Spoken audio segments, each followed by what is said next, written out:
오늘은 추수감사절입니다. 추수감사절, 이것이 맥추감사절과 함께 1년에 2번 있는 감사절기 시간이고요. 이런 점을 생각해 보면 교회는 감사하는 일에 진심이다, 강조점이 있다 하는 사실을 알게 되지요. 성탄절도 1년에 한 번뿐입니다. 부활절도 1년에 한 번뿐입니다. 그런데 감사절은 7월 달에도 있었고 11월 셋째 주에도 있으니까 1년에 무려 2번에 걸쳐서 감사절기를 행하는 것이니까 감사에 대해 많은 강조점이 있다 하는 것을 알게 되는 것이지요. 왜 감사에 대해서 이렇게 강조점을 둘까? 그것은 감사라고 하는 이 안에 다른 사람에 대한 인정, 나 아닌 다른 것에 대한 진중함이 반드시 있어야만 감사할 수 있기 때문입니다. 만약 다른 사람에 대해서 인정하지 않는 사람이 성공했다면 자랑하지, 감사하지는 않습니다. 감사합니다. 저희 오늘 있기까지 도와주셨고 보살펴 주셨습니다. 저를 위해 기대해 주셨고 기다려 주셨습니다. 감사합니다. 이 이야기를 다른 사람을 인정하지 않는 사람은 결코 할 수 없습니다. 그러니까 감사하자라고 하는 것은 함께 살아가는 것을 인정하는 사람들에게서 나오는 것이고, 다른 사람들이 가지고 있는 가치를 아는 사람들만이 하는 것이 감사합니다라고 하는 태도인 것이지요. 국가가 한때 세금을 내지 않는 사람 때문에 고민한 적이 있습니다. 주로 어떤 사람들이 세금을 내지 않느냐 하고 봤더니 나는 자수성가했다 이렇게 믿는 사람들일수록 세금을 내지 않았습니다. 자수성가란 말이 무슨 말입니까? 나는 어려운 가정에 어려운 어린 시절을 보내어서 지금 성공하기까지 나 혼자 다 했다, 이렇게 생각하는 사람들은 세금 내는 것이 아까운 것이지요. 왜냐하면 다른 사람이 필요하지 않고 국가도 필요하지 않는데 자꾸만 뭘 내라 그러니까 거기에 대한 불만이 많더라는 것입니다. 다른 사람을 인정하지 않는 것이 국가적으로도 고민거리였다면 신앙에서는 더욱더 큰 고민이 감사하지 않는 것입니다. 신자는 당연히 감사한다 하는 생활이 바탕이 되어야 됩니다. 그 중에서도 특별히 주님에 대한 감사를 할 줄 아는 사람을 우리는 신자라고 부르기 때문이지요. 주님께서 나를 보살펴 주셨습니다. 예수님께서 나의 기도를 들어주셨습니다. 그래서 오늘 여기까지 이룰 수 있었고, 지금 그래도 하나님 앞에서 이런 모습으로 살아갈 수 있게 되었습니다. 이것이 신자에게만 나타나는 일이고 신앙이 있는 사람들에게만 보여지는 모습이기에 교회는 감사에 대해 집중하는 것입니다. 결국 감사할 줄 안다는 것은 주님을 인정하는 것이고 주님으로 말미암아 살아가는 것을 고백하는 일이니, 신자인 우리는 감사하는 생활을 계속해서 연습하고 익숙하게 되어져야 하는 것이지요. 바로 여기에 오늘 설교 시간에 함께 나누고자 하는 첫 번째 강조점이 있습니다. 기독교 신앙은 철저하게 예수님을 인정하고 예수님 때문에 살아가는 것을 고백하는 신앙입니다. 이것이 기독교 신앙의 핵심입니다.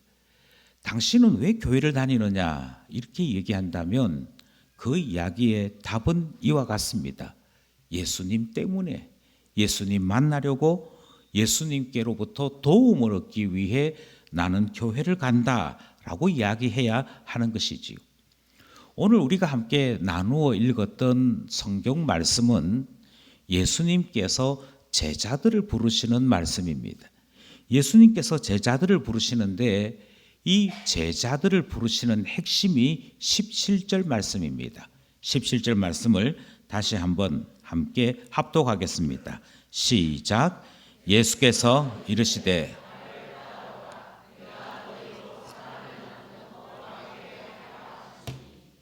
17절 말씀이 뭐 그렇게 복잡하진 않습니다만 그럼에도 불구하고 이 17절 안에는 이야기해야 될 것이 상당히 많이 있습니다. 예수님께서 제자 될 사람을 주목하셨습니다. 그리고는 제자 될 사람들에게 이렇게 요청하십니다. 나를 따라오라. 내가 너희로 사람을 낚는 어부 만들고자 한다. 이렇게 말씀하신 것이지요. 이 짧은 구절 안에 적어도 세 가지 정도를 이야기할 수 있습니다. 제일 첫 번째 이야기할 수 있는 것은 사람을 낚는 어부라고 하는 이 표현이 예레미야 16장 16절에서부터 나온 말씀입니다. 예레미야라고 하는 구약 선지자가 했던 그 말씀을 예수님이 다시 인용하신 것입니다.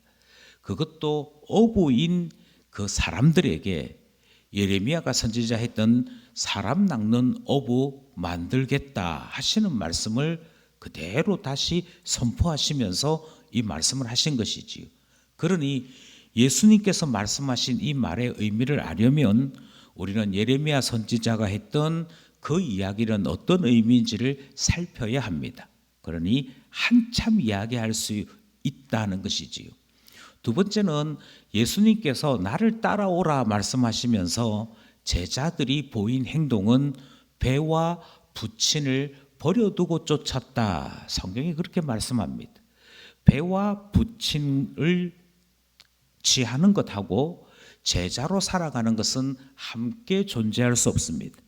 그러니 제자들은 둘 중에 하나를 선택해야 했습니다. 예수님을 쫓겠다고 한다면 배와 부친을 버려두고 와야 합니다. 그런데 예수님을 쫓기 싫다면 또는 예수님을 쫓는 일에 무엇인가 자신이 없었다면 그들은 익숙한 배와 부친을 택하여 살았을 것입니다. 그러니 병립할 수 없는, 양립할 수 없는 두 가지 중에서 제자들은 배와 부친은 버려두고 예수님 쫓았다는 이야기가 본문의 내용이므로 이 부분에 대해서도 우리는 많은 이야기를 해야 하는 것이지요. 그리고 무엇보다도 이 본문에 등장하는 제자가 누구였느냐?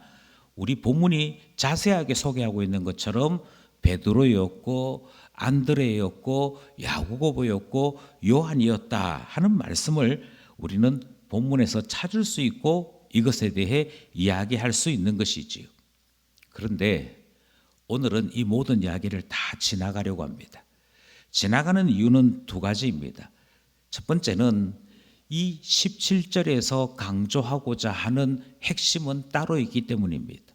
그래서 이 핵심에 집중하기 위해 나머지 이야기들은 다 생략하려고 합니다.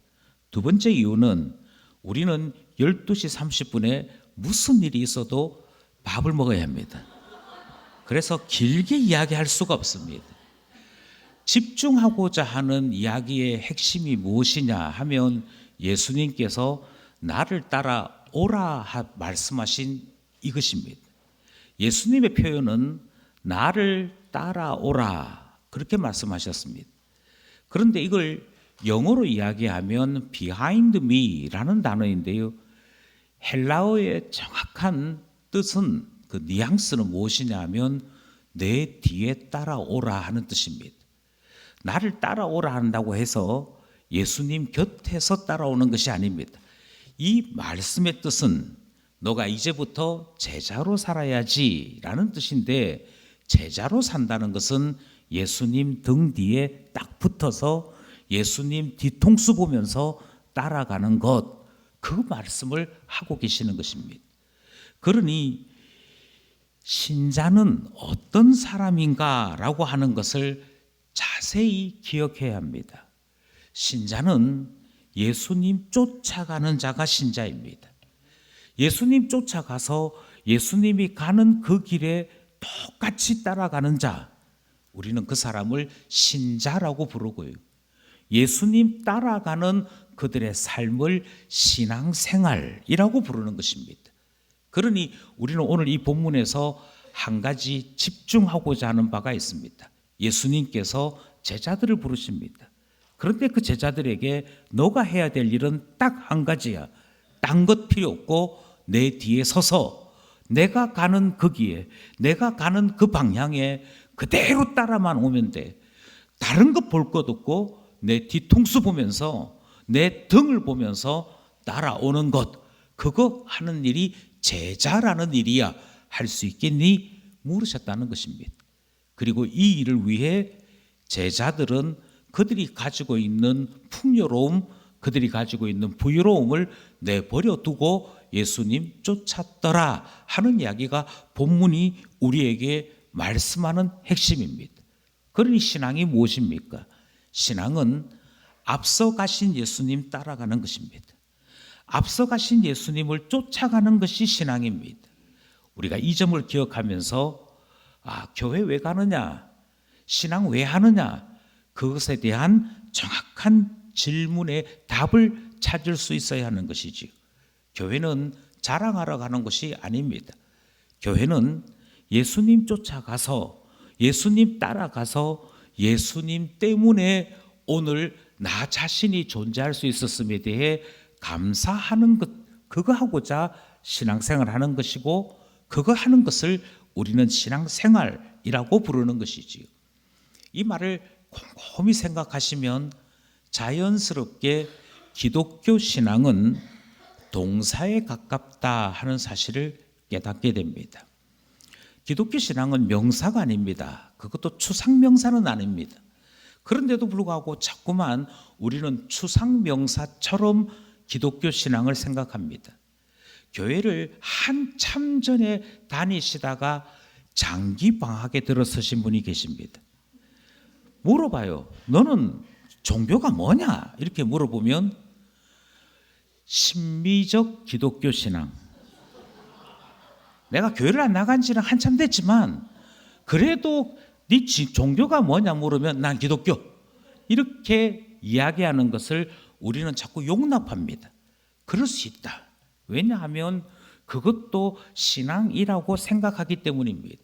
그런데요, 오늘 우리가 조금 전에 읽었던 본문을 다시 한번 생각해 보십시오.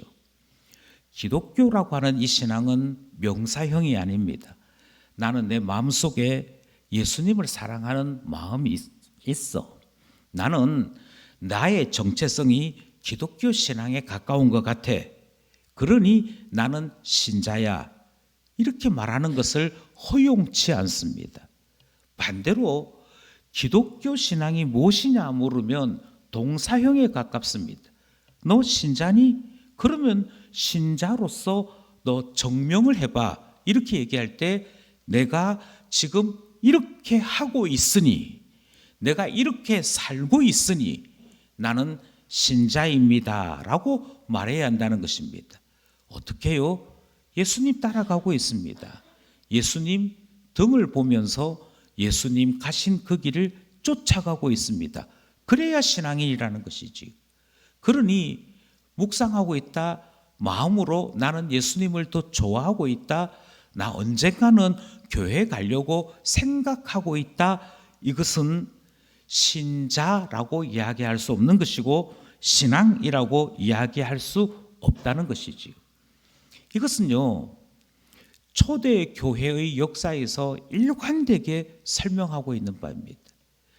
초대 교회, 그러니까 예수님의 제자들이 막 교회를 세우기 시작할 그때 예수님 때문에 기독교 이 단어가 사람들 사이에 퍼져나가기 시작할 때 세상 사람들은 신자를 어떤 존재로 불렀을까요? 기독교인 이 말은 예수 그리스도라는 단어에서 그리스도를 한자로 바꾸었을 때 기독됨으로 기독교, 기독교인 이런 말이 생겨났습니다. 그리스도를 따르는 사람, 그리스도인이라고 하는 말에서 우리의 이름이 나왔습니다. 그런데 이 단어가 나오기도 전에는 어떻게 불렀느냐? 그것이 사도행전에 기록되어져 있는데요. 그 사도행전에 따르면 신자란 그 도를 따르는 사람이라고 표현되어 있습니다. 신자를 그 도를 따르는 사람. 사도행전 9장 2절 말씀을 함께 합독하겠습니다. 사도행전 9장 2절입니다. 시작. 다메섹 여러 회당에 가져갈 공문을 청하니 이는 만일 그 도를 따르는 사람들을 만나면 남녀를 막론하고 결박하여 예루살렘으로 잡아오려 합니다. 신자를 부를 때 어떻게 불렀다고 얘기하느냐면 그 도를 따르는 사람, 이렇게 불렀다는 것입니다. 이 단어는 그리스도인이라는 말이 나오기도 전에 원초적으로 그냥 예수쟁이 이렇게 부를 때 처음으로 붙여진 이름이 신자란, 예수쟁이들이란 그 도를 따르는 사람이라고 불렀다는 것이지요. 이 명칭이 한참을 갑니다. 한참을 가서 사도 바울이 예루살렘에 도착해서 예루살렘 공의회 앞에서 설교하게 될 때에도 똑같은 표현을 사용합니다. 사도행전 19장 9절 말씀입니다. 우리가 조금 전에 읽었던 것은 사도행전 9장인데 19장에 있는 말씀을 읽으니까 그 사이에 많은 사건이 있었겠지요. 그럼에도 불구하고 19장 9절 말씀을 함께 합독해 보겠습니다. 시작. 어떤 사람들은 마음이 굳어 순종하지 않고 무리 앞에서 이 도를 비방하거늘 바울이 그들을 떠나 제자들을 따로 세우고 두란노 서원에서 날마다 강론하니라. 죄송합니다. 19장은 에베소 사건을 기록한 말씀인데요. 여기에도 교회 안으로 들어온 사람과 교회 바깥으로 나가버린 사람에 대한 구분을 이야기합니다. 그런데 어떻게 구분하느냐 하면 그 도를 비방하는 사람, 이렇게 설명합니다. 그 말은 교회 바깥에 나간 사람을 이야기하는 것이고요. 반대로 그 도를 받아들인 사람을 우리는 교인, 신자라고 부르는 말씀을 듣는 것입니다. 그 기준이 그 도를 따르는 자라는 말인 것을 보게 됩니다. 제가 계속해서 그 도를 이라는 단어를 강조하고 있습니다. 왜 강조하느냐 하면 우리의 성경에는 그 도를 이렇게 번역했지만 이 성경을 기록한 언어인 헬라어로는요, 그 길에 서 있는 자라는 뜻입니다. 그러니까 신자는 어떤 사람이냐면 예수님이 가신 그 길을, 그 길 그대로 따라가는 자를 신자라고 불렀던 것입니다. 어떤 사람이 신자냐, 어떤 사람이 예수쟁이냐라고 이야기할 때 그들은 길을 걷는 자입니다. 그 길이 어떤 길이냐면 예수님 가신 길을 걸어가는 자입니다. 그러니 신자를 이야기할 때 명사로 이야기한 적이 없습니다. 성경 어디를 찾아봐도 저는 마음으로 예수님을 참 좋은 분이라고 생각해요. 그러면 신자네, 이렇게 한 일이 없습니다. 이렇게 설명한 적이 없습니다. 교회를 다닌다는 말은 그 길을 걷는 자 되는 것을 이야기합니다. 나는 신자 되려고 합니다 라는 말은 예수님 가신 그 길을 이제 내가 따라가고자 합니다, 그 말을 의미합니다. 제가 오늘부터 신자 하려고요 라는 이야기를 할 때는 예수님 등짝을 보고 예수님 등만 바라보고 쫓아가는 자를 의미합니다.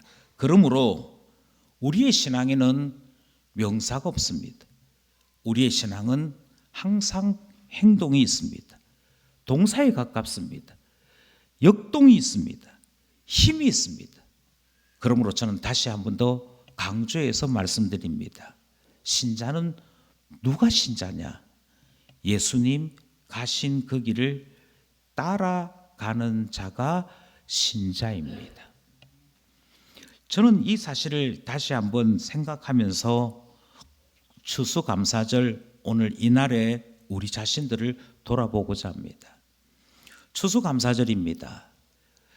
추수감사절은 마치 교회 안에 있는 추석과 같습니다. 한 해 농사를 잘 지어서 그 농사의 열매를 가지고 축제하는 날이지요. 그런데 우리가 거두어들인 열매는 우리의 힘으로 거두어들인 것이 아닙니다. 내가 농사를 잘 지었어, 그랬더니 이만큼의 열매가 있었네. 그것 자랑하는 날이 아니고요. 신자로 살아왔음에 대해 주님 앞에 감사하는 날입니다. 주님, 저는 주님 등만 바라보고 쫓아왔습니다. 주님, 저는 주님의 걸어가신 길만 쫓아왔습니다. 그랬는데 돌아보니 오늘 저는 여기에 이를 수 있었습니다. 그것을 생각하고 그로 인해 하나님 앞에 감사하는 날이 추수감사절 하는 날이지요. 그러니 신자의 최고의 자랑은 예수님 따라가는 그것 아니겠습니까? 누가 묻기를 예수님 따라가는 일이 왜 그렇게 중요하냐라고 물어보실 것 같습니다. 왜 중요하냐면 예수님 가신 그 길은 하나님께로 나아가는 길이기 때문입니다. 예수 따라가는 거기에 구원이 있습니다. 예수 따라가는 거기에 하나님이 계십니다. 예수 따라가는 거기에 천국이 있습니다. 요한복음 14장 6절 말씀입니다. 함께 합독하겠습니다. 시작. 예수께서 이르시되 내가 곧 길이요 진리요 생명이니 나로 말미암지 않고는 아버지께로 올 자가 없느니라. 예수님께서 길을 가신 그 길은 하나님께로 가는 길입니다. 우리가 예수 가신 그 길을 쫓아가면 그 길 끝에 하나님을 만나게 됩니다. 그러므로 신자가 신앙인으로 살아가게 될 때 반드시 거두어들여야 될 열매는 구원이고 하나님 나라에 이르는 것이고, 우리는 이 일을 기쁨으로 여기며 신앙의 삶을 살아가는 것, 그것이 바로 신자가 누리는 기쁨이요 감사인 것이지. 과거 이스라엘 사람들은 모세의 길을 따라가더랬습니다. 모세를 쫓아갔던 사람들은 어떻게 쫓아갔느냐 하면 원래 이집트라고 하는 나라에서 종살이 했었거든요. 그 종살이하고 있을 때 모세가 나타났습니다. 하나님의 부름을 따르는 모세가 나를 따라와라. 그래서 그 당시 모세의 등을 바라보고 쫓아갔던 사람들은 홍해에 이르게 되었습니다. 그 홍해에서 바다를 마른 땅같이 걷게 하시는 하나님 만나게 되었고, 거기에서 홍해에서 세례를 받는 것과 같이 하나님을 아는 자로 바뀌게 되는 일을 경험하게 되었습니다. 하나님을 만나게 되었고요, 하나님의 능력을 보게 되었고요, 하나님의 일하심을 알게 되었습니다. 그래서 하나님 쫓아가는 일이 얼마나 중요한 일인지, 모세 따라가는 일이 얼마나 중요한 일인지를 깨닫게 되었던 것이지요. 이 홍해를 경험했던 사람들이 광야를 지나가게 됩니다. 무려 39년이라고 하는 긴 세월 동안 광야 생활을 하며 모세 뒤만 쫓아갔습니다. 그랬더니 결국 예루살렘에 이르게 되었지요. 바로 그 예루살렘에서 성전에 이르게 된 자들을 우리는 모세를 쫓은 자라고 얘기합니다. 이스라엘 사람이라고 부릅니다. 유대인이라고 부르지요. 그런데 예수님 당시에 세례 요한이라는 사람이 나타나서는 이스라엘 사람들에게 나를 따라오라라고 이야기합니다. 그래서 세례 요한을 쫓아가는 사람들이 생겨나기 시작했습니다. 세례 요한을 쫓아가기 시작하는 사람들은 예루살렘에 있던 사람들이었습니다. 성전에서 예배드리던 사람들이었습니다. 그런데 그 성전에서 예배드리는 사람들에게 광야로 오라고 이야기했습니다. 광야로 와서 무엇하라고 얘기했는가 하니 회개의 세례를 받으라고 얘기했지. 여러분들이 성전에서 하나님 앞에 예배드린다고 하지만 사실은 죄를 범하고 있습니다. 군인들은 납치합니다. 세리들은 더 많은 세금을 거두면서 착복합니다. 다른 사람에 대하여 힘 있는 자는 힘 없는 가난한 자를 못 살게 굽니다. 그러니 여러분, 하나님 백성이라고 스스로 자부하지 말고 회개하십시오. 회개하여 하나님 백성으로 거듭나십시오. 이것이 바로 세례 요한이 이야기하는 회개의 세례였습니다. 이 회개의 세례를 받기 위해서는 예루살렘을 떠나와야 했습니다.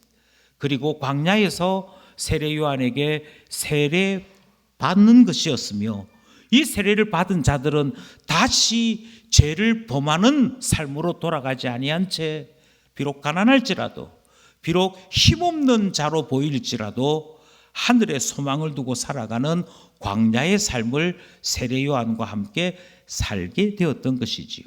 우리는 이 사람들을 세례 요한을 따라 살아가는 사람들이라고 부릅니다. 예루살렘에 갔던 그들이 다시 세례 요한 때문에 광야로 나오게 되었습니다. 그런데 예수님은 어떻게 하셨느냐? 예수님은 광야에서 다시 예루살렘으로 가십니다.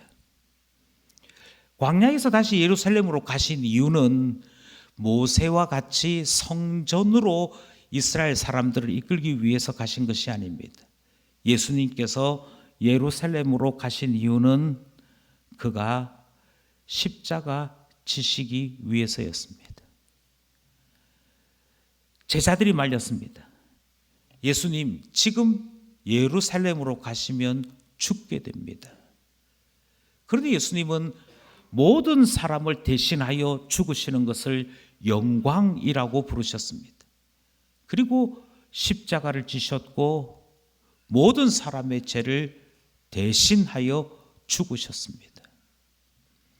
그 죽으신 예수 그리스도를 하나님 아버지께서 부활케 하셨고 하늘로 올려 하나님 보좌 우편에 앉히셨습니다. 이것이 예수님이 가신 길입니다. 여기서 우리는 다시 한 번 더 신앙이 무엇인지를 생각해야 할 것입니다. 신앙은 예수님 등짝 바라보며 가는 것이라 했습니다. 신자는 예수님이 가신 그 길을 따라가는 자라고 했습니다. 그러면 신자인 우리도 광야에서 예루살렘으로 십자가로 가야 하는 거 아니겠습니까? 그리스도와 함께 부활하는 것이고 그리스도와 함께 하나님 나라에서 영원한 잔치를 누리는 것, 그게 예수 따라가는 사람들의 삶이요 신앙이요 정체성 아니겠습니까? 예, 저는 동일하게 이렇게 말씀드립니다. 예수님을 정말 따라가는 참 신자라면, 예수님을 따라가는 참 성도라면 우리는 광야에서 먼저 성령으로 세례를 받아 예수 그리스도가 가신 길이 얼마나 고귀한 길이고 얼마나 아름다운 길인지를 깨닫는 새 사람 되어야 합니다. 이것 없이는 그 누구도 예수님을 쫓아갈 수 없습니다. 만약 성령으로 하나님 앞에 거듭난 이 거듭남의 삶이 없다면, 신자로 살아가는 성령의 놀라운 은혜의 개입이 없다면 우리는 베드로처럼 너 예수 믿는 사람이니? 라는 질문 앞에 아니요, 나는 예수 모릅니다 하는 사람 되고 말지, 그가 가신 십자가의 길에 나도 쫓아가겠습니다 하지는 않습니다. 그런데 어떤 사람이 예수님 가신 그 길을 쫓아가게 되느냐면 예수가 나의 주님으로 고백하는 사람, 예수 가신 그 길 끝에 하나님이 계신 것을 깨닫는 사람이요. 이거는 공부 많이 했다고 깨달아지는 것이 아닙니다. 깨닫게 하시는 성령을 통해 알게 되는 것인데요, 우리는 이 놀라운 경험을 성령 세례라고 이야기합니다. 거듭남이라고 이야기합니다. 새로 태어난 것과 같다라고 얘기합니다. 그게 되어지면 예수님의 말씀을 그대로 받아들이게 됩니다. 누구든지 나를 따라오려거든 자기 십자가를 지고 나를 쫓아와야 될 것이다. 그래서 예수님이 십자가 지셨다면 우리는 우리 십자가 지고 주님 쫓는 삶을 하는 것이지요. 주님 가신 그 길을 따라가는 삶을 살게 되는 것이지요. 그러다가 어디에 도착하느냐면 예수 따라가다가 예수님 계신 그 천성에 도달하게 되는 것. 우리는 그 모든 것을 신앙생활이라고 부르는 것입니다. 저는 이 이야기를 다시 한 번 더 강조해서 말씀드립니다. 오늘은 추수감사절입니다. 이 추수감사절에 이 삶을 살아가는 많은 사람들은 하나님 앞에 감사할 제목들이 있습니다. 주님, 제가 전에는 영생도 모르고 하나님 나라도 모르고 이 세상에서 돈 많이 벌고 사람들 앞에 칭찬받으면 잘 사는 줄 아는 저편에 있는 그런 사람이었습니다. 저는 부유한 도시 예루살렘에 살면 잘 사는 사람인 줄 알았습니다. 광야에 나가야 되는 것을 알지 못했던 사람인데 저를 광야에 세워주셨습니다. 그리고 이 세상은 잠시 잠깐이요 영원한 것이 있음을 보게 해주셨습니다. 저로 영적인 사람 되게 하신 모든 은혜 감사합니다 하는 사람이 있을 것입니다. 그 영적인 사람 되게 하는 것이 성령께서 나에게 은혜를 주셨음으로 인해 감사하는 사람도 있을 것입니다. 그 성령으로 말미암아 자기 십자가를 지고 예수를 따르는 삶이 얼마나 위대한 삶이며 얼마나 행복한 삶인지를 발견하는 사람도 있을 것입니다. 바로 그 사람들이 오늘 하나님 앞에 저로 천국 길 가운데 세워주심에 감사합니다. 예수 따라가는 삶 가운데 세워주심에 감사합니다. 그 고백을 드리는 날 추수감사절이 제대로 된 감사의 날로 드려지게 되는 것이지요. 하지만 아닌 사람도 있습니다. 적어도 세 종류의 사람들은 감사를 모르고 살아가게 됩니다. 첫 번째 사람은 자꾸 끝을 보고 길을 가려고 하는 사람들입니다. 끝을 보고 길을 가려고 하는 사람들은 예수님의 등을 보고 가는 것이 아닙니다. 예수님 머리 위에 서서 예수님 지금 어디 가고 있는데요? 자꾸 그걸 묻는 사람들입니다. 자꾸만 아니 내가 예수 따라가면 그래서 어떤 일이 생기는지 좀 보장을 해 주십시오. 좀 약속을 해 주십시오. 그걸 확인받아야만 가겠다라고 하는 사람들입니다. 이 사람들을 성경은 내일 걱정에 빠져 사는 사람들이라고 이야기합니다.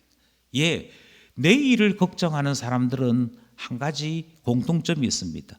자꾸만 내 힘으로 살려고 합니다. 자꾸만 내 지혜와 내 능력으로 살려고 합니다.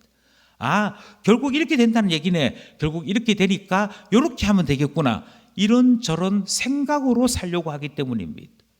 그런데 성경은 내일은 내일이 걱정할 것이고 오늘 우리가 해야 될 일은 예수 따라가는 것이라고 말씀하고 있습니다. 그러니 끝을 보고 예수 쫓겠다고 하는 사람들은요, 죄송한 얘기지만 감사는 없습니다. 주님, 제가 교회 다녔지 않습니까? 제가 기도하라 해서 기도도 했지 않습니까? 그런데 도대체 내가 가지고 있는 이 병은 언제 고쳐진다는 얘기입니까? 내가 가지고 있는 이 돈 문제는 언제 해결된다는 얘기입니까? 좀 속 시원하게 좀 빨리빨리 해주면 안 되겠습니까? 우리는 이것을 교회 다녔다, 신자였다 이렇게 얘기합니다. 아니요. 신자인 것처럼 보였을 뿐입니다. 신앙이 무엇인지 모르고 신자라고 스스로 착각했을 뿐입니다. 신자는 다시 말씀드립니다. 예수님 등짝 보고 살아가는 사람입니다.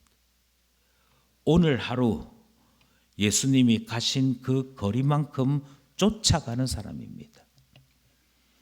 두 번째로 어떤 사람들이 감사하지 못하느냐 하면 십자가만 보는 사람이요. 그 주님께서 그 십자가를 통하여 우리의 죄가 용서받도록 하셨고 우리가 하나님께 이르도록 하셨음에도 불구하고 그 뒤에 계신 하나님은 보지 못하고 지금 당장 교회를 다녔더니 십자가만 보이더라 하시는 분들은 죄송한 얘기지만 감사는커녕 교회란 힘든 곳, 어려운 곳, 피곤한 곳으로 생각하며 삽니다. 여전히 나한테 좋은 일이 있을 것인가 나쁜 일이 있을 것인가 그거 선별하느라고 정신이 없는 것이지요. 그러면 신자로 살아갈 수 없습니다. 신자는 참 신기하게도요, 자기 십자가 지고 십자가 지신 예수 쫓아가는데 그 속에서 영광을 봅니다. 그 속에서 하나님을 보고 하나님 나라를 봅니다. 지금 주를 위하여 흘리는 나의 눈물이 도리어 감사하는 것을 느끼게 됩니다. 누추한 죄인이었는데 주님 쫓을 수 있다니요. 저는 주님께 대하여 단 하나도 아름다운 공로를 끼친 적이 없는데 주님께서 나를 살리시기 위해 자기 생명을 주시다니요. 주님께서 저를 내치셔도 할 말이 없는데 오히려 주님 가까이 오라고 불러주시다니요. 그게 보여야 예수 손으로 만들어지는 사람 될 수 있는 것이고요. 하늘에 속한 신령한 은혜를 누리는 사람 될 수 있는 것이니 십자가 보지 마시고 십자가 통하여 곧 만나게 될 하나님 볼 수 있어야 하는 것입니다. 가장 중요한 것은 우리의 삶이 은혜로 살아가는 삶인 것을 경험해야만 합니다. 내가 수고한 만큼, 내가 이루어 놓은 업적만큼 살아간다. 다른 사람에게 신세지지 아니하고 다른 사람에게 아쉬운 소리 하지 아니하고 나는 내 힘으로 살 것이다. 이 생각 속에 살고 계신다면 아직까지도 은혜를 모르시는 것입니다. 아니요. 살아보니 그렇지 않습니다. 우리가 할 수 있는 것이 무엇이 있다고요? 흘러가는 세월을 잡을 수 없습니다. 낡고 늙고 병든 것을 중지시킬 수 없습니다. 그 누구도 자기가 들어가야 할 무덤을 자기 손으로 파서 매장할 수 없습니다. 결국은 맡겨야 하고 결국은 도움을 받아야 하고 결국은 도움 가운데 살아가는 것이 우리입니다. 특별히 하나님의 도움 없이는 살아갈 수 없음을 고백하는 우리인 것이지요. 그러므로 다시 한 번 더 말씀드립니다. 신자이신 여러분, 우리는 예수님 쫓을 뿐입니다. 다른 무엇이 필요하지 않습니다. 길을 만드시는 분도 예수님이시고 그 길을 가는 동안에 필요한 모든 것을 채우시는 분도 예수님입니다. 우리는 오직 예수 쫓을 뿐입니다. 그러면 예수님께서 우리를 만드시는 것을 경험할 수 있게 됩니다. 우리는 오직 오늘 하루를 살 뿐입니다. 내일 일은 나는 모릅니다. 내일 일은 주님께서 준비하시는 것이고 내일은 내일 예비된 은혜대로 살 것입니다. 그러므로 염려하지 마시고 오늘 하루 내게 주어진 그 일을 감당하며 예수 사람으로 살아가는 것이지요. 그러다가 우리의 힘으로 도무지 안 되는 어려운 일을 만날 때도 있을 것입니다. 아플 때가 있을 것입니다. 병들 때가 있을 것입니다. 너무 많은 환경과 사람들 때문에 힘들 때도 있을 것입니다.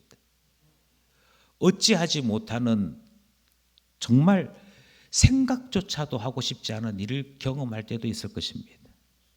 그때는 예수님께 나의 모든 것을 맡기고 안길 뿐인 것이지요. 주님, 나는 무능하고 주님, 나는 아무 힘이 없사오니 저를 받아주십시오. 저를 안아주십시오. 그리고 주의 손으로 내 앞에 도달하고자 하는 저 큰 파도, 저 큰 풍랑을 견디게 해주십시오. 그때 나를 도우시는 하나님 만나게 되는 것, 그것이 신자들이 누리는 감격이요 기쁨인 것이지요. 이 놀라움이 이 자리에 있는 모든 분들에게 충만하기를 간절히 소원합니다. 기도드리겠습니다.